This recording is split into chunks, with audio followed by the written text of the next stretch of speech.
नमस्कार, आपके साथ मैं हूं गीता जोशी। बात करेंगे दिल्ली एनसीआर में बढ़ते प्रदूषण की। हर साल का रिवाज बन गया है। सर्दियों में दिल्ली एनसीआर को प्रदूषण की मार झेलनी पड़ती है। इस साल भी AQI गंभीर स्तर पर पहुंच गया है। जानकार बताते हैं कि इस जहरीली हवा में कई गंभीर बीमारियों की वजह बन सकने वाले कण पाए जाते हैं और यही वजह है कि लोगों को सांस लेने में भी दिक्कतें आनी शुरू हो गई हैं। कई स्टडीज बताती हैं कि वायु प्रदूषण की सबसे बड़ी वजह पंजाब हरियाणा में जलने वाली पराली है। सुप्रीम कोर्ट भी लगातार राज्य सरकारों को फटकार लगाता रहा है। राज्य सरकारें कड़े कदम उठाने का दावा करती हैं, लेकिन तस्वीरें जस की तस रहती हैं। आखिर क्यों? पहले पंजाब और हरियाणा के मुख्यमंत्रियों को सुन लेते हैं। माननीय हमारे चीफ सेक्रेटरी साहब, अगर माननीय सुप्रीम कोर्ट ने बुलाया है तो वो जाएंगे और वो जवाब भी देंगे। हमारे हरियाणा के किसान बहुत ही जागरूक हैं। मैं तो बहुत हमारे किसानों को प्रणाम करता हूं। मैं इसलिए करता हूं कि जो भी बात हम बोलते हैं उसको वो सह अक्षर लागू करते हैं। कोई भी हमारा किसान पराली नहीं जलाएगा। हम माननीय सुप्रीम कोर्ट को इस बात से हमारे चीफ सेक्रेटरी साहब अवगत कराएंगे और एफर्ट्स में हम कोई कमी नहीं करेंगे। माननीय सुप्रीम कोर्ट के भी जो आते रहते हैं हमें गाइडलाइंस हम फॉलो करते हैं। पहले तो जब हम आग हमारे यहाँ पराली को लगती है, उस किसान के खुद के और उस पूरे गांव के फेफड़ों में से निकलती है ना। वो कोई कार्बन मोनोडाइऑक्साइड से तो सांस नहीं लेते तो ऑक्सीजन से ही है ना। लेकिन उसके लिए बैठना पड़ेगा। ऐसे मीटिंगें करके आ जाते हैं।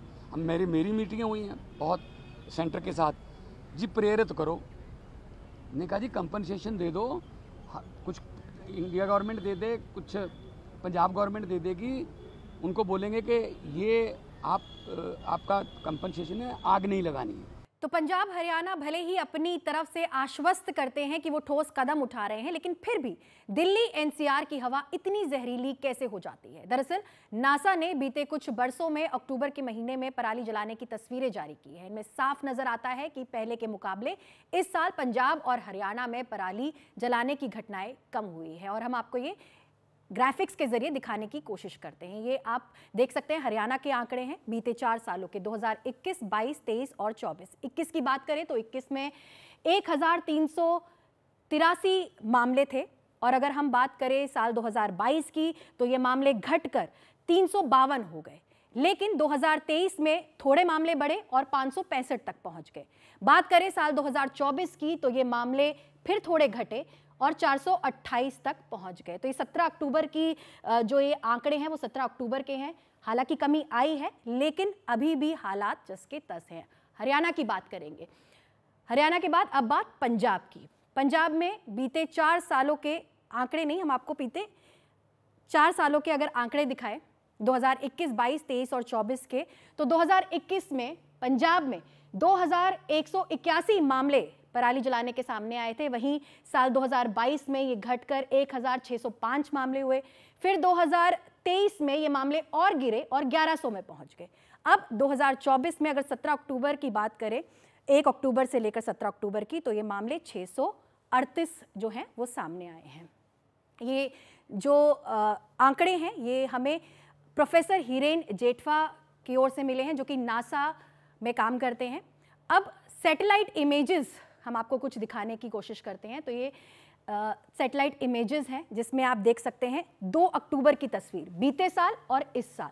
आप देख सकते हैं ये है हरियाणा की तस्वीर। यहाँ पर आप देख सकते हैं कि मामले कितने हैं, साफ नजर आता है। उसके मुकाबले अगर हम 2024 की बात करें तो ये मामले कहीं ना कहीं कम हुए हैं। ये हरियाणा की अक्टूबर की, बीते साल और इस साल की तस्वीरें हैं। आगे बढ़ते हैं और आपको दिखाते हैं साल 2023 में और 24 में 17 अक्टूबर की तस्वीर, यानी कल की तस्वीर, जिसमें आप देख सकते हैं कि ये थोड़े बादल लगे हुए हैं। हम उम्मीद कर रहे हैं कि उस दिन बारिश हुई होगी, तो मामले अमूमन ऐसे हालातों में कम हो जाते हैं। लेकिन अगर हम 17 अक्टूबर की बात करें 2024 की, तो आप ये तस्वीरें देख सकते हैं कि किस तरह से मामले जो हैं वो बढ़े हैं। आगे बढ़ते हैं। आगे पंजाब की तस्वीरें आपको दिखाते हैं। यह है 2023 की और 2024 की 8 अक्टूबर की। 8 अक्टूबर को आप देख सकते हैं, ये है एक तस्वीर और ये है दूसरी तस्वीर। मामले आपके सामने हैं, देख सकते हैं। जितने भी जो आप रेड स्पॉट्स देख सकते हैं, ये सारे पराली जलाने के मामले हैं जो पहले से कम हुए हैं। लेकिन 12 अक्टूबर को आप ये देखिए, 2023 में अमृतसर, और अगर आप यहाँ पर देखें वहाँ पर कम है, और 2024 में आते आते मामले बढ़ गए हैं। अब ये 17 अक्टूबर की तस्वीरें हैं। जैसे कि हमने आपको बताया था कि बीते साल ये बादल लगे हुए हैं तो मामले अपने आप ही कम नज़र आ रहे हैं, और ये यहाँ की तस्वीरें हैं, अमृतसर की तस्वीरें आप देख सकते हैं। यहाँ पे चंडीगढ़ है, तो मामले जो हैं लगातार बढ़ गए हैं। आप ये सोच रहे होंगे कि अगर हरियाणा और पंजाब में लगातार हर साल पराली जलाने की घटनाएं कम हो रही हैं तो प्रदूषण की समस्या क्यों बरकरार है। तो अब इन तस्वीरों को देखिए जो अब हम आपको दिखाने जा रहे हैं। पाकिस्तान की सैटेलाइट इमेजेस आप देख सकते हैं, ये तारीख जो है लगातार बढ़ रही है। ये इमेजेस आपके सामने हैं, ये पाकिस्तान का पंजाब है, और अगर आप इधर देखेंगे तो ये भारत का पंजाब है। तो यहाँ पर आप देख सकते हैं, यहाँ पर जो है ये कम है, क्या कहते हैं, पराली जलाने की जो घटनाएं हैं वो कम हैं। और यहाँ पर अगर आप देखेंगे जितने भी रेड आप स्पॉट्स देख सकते हैं, लाल निशान देख रहे हैं, सारे पराली जलाने के मामले हैं। और लगातार आप देखें डेट बदलती जा रही है, 2024 की है। आप देख सकते हैं यहाँ पर क्या स्थिति है, और पंजाब जो कि पाकिस्तान का हिस्सा है उधर की क्या स्थिति है। तो ये है पाकिस्तान का पंजाब, जिसमें पराली जलाने के मामले हमारे हरियाणा पंजाब से कई गुना ज़्यादा नज़र आते हैं। और पाकिस्तान में पराली जलाने की घटनाएं काफ़ी भयावह हैं, ये भी आपने देखा। अब आपको दिखाते हैं 17 अक्टूबर को पाकिस्तान के पंजाब में किस तरह से पराली जो जलाई गई है उसकी तस्वीरें आप देखिए। नासा ने तस्वीर जारी की है। ये है भारत का पंजाब और ये है पाकिस्तान का पंजाब। आप ये रेड स्पॉट से देख सकते हैं कि कितनी पराली यहाँ पर जो है वो जलाई गई, और ये है भारत का पंजाब जहाँ पर कम है, लेकिन ये भी चिंताजनक तस्वीरें हैं। तो तस्वीरें आपने देखी जो नासा ने जारी की। अब सवाल ये है कि पाकिस्तान में जल रही पराली क्या वाकई दिल्ली एनसीआर पर असर डाल सकती है। वायु प्रदूषण नियंत्रण इकाई यानी CSE का क्या कहना है वो सुनिए। अगर हम पूरे एयरशेड की बात करें, रीजनल एयरशेड यानी इस क्षेत्र के एयरशेड की, तो पंजाब का हिस्सा जो है, पाकिस्तान का पंजाब और भारत का पंजाब, हरियाणा, उत्तर प्रदेश, दिल्ली, चंडीगढ़, ये एक ही एयरशेड में आते हैं। तो ये देखा जाता है कि जो कंट्रीब्यूशन है प्रदूषण का वो कई स्रोतों से होता है, परंतु फैलाव जो है इस क्षेत्र में एक तरह का देखने को मिलता है।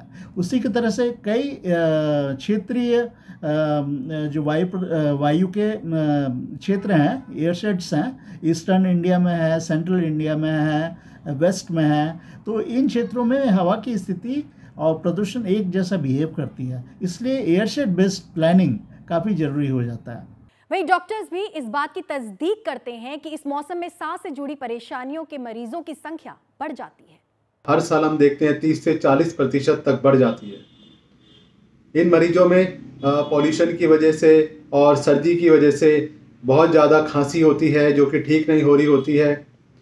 ब्रोंकाइटिस के लक्षण आने शुरू हो जाते हैं कि सांस फूल रहा है जो कि ठीक नहीं हो रहा है, या बार-बार जुकाम हो रहा है, नाक के इन्फेक्शन है, गले के इन्फेक्शन है, या फिर छाती के इन्फेक्शन जिनको हम निमोनिया कहते हैं, ये होने शुरू हो जाते हैं। इसमें सबसे ज़्यादा समस्याएं आती हैं जो कि बच्चे हैं या बूढ़े हैं या फिर जो हाई रिस्क इंडिविजुअल्स हैं।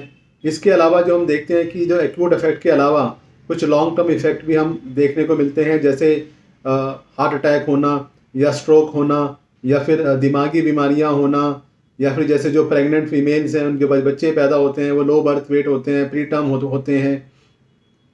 इसके अलावा बाकी अंगों की भी समस्या हमें देखने को मिलती हैं।